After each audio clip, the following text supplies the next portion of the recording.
Depuis lundi, les cinéphiles peuvent désormais retrouver les salles obscures. Le Ciné-Quai de Saint-Dizier a rouvert ses portes après presque 100 jours de fermeture. Des mesures sanitaires ont été mises en place, respect de la distanciation, point de gel hydroalcoolique et port du masque obligatoire lors des circulations. Mais finalement, le casse-tête de cette reprise a été la programmation des films, car eux aussi ont été confinés. Ça, c'est le petit volet un peu plus compliqué. Oui, nous avons repris des films que nous avions à l'affiche au mois de mars, surtout qu'il y avait des films français. En plus des films soutenus par la région Grand Est comme La Bonne Épouse qui a été tournée une partie en Alsace et dans les Vosges, mais également un film important comme De Gaulle qui avait été un peu coupé dans leur carrière. Nous avons également repassé des films qui étaient dans une carrière qui finissait, ce qui nous a permis de ce qu'on recrée un petit peu un fonds de commerce.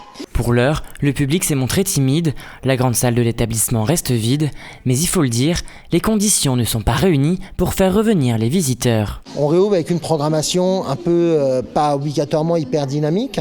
On réouvre également avec un chantier, comme vous avez pu voir. On va avoir un superbe parking, mais là, s'il n'est pas fini. On ouvre aussi dans une période où le temps n'est pas du tout favorable à la salle de cinéma. Et vous savez, à Saint-Dizier, il y a une concurrence qui s'appelle le Lac du Der.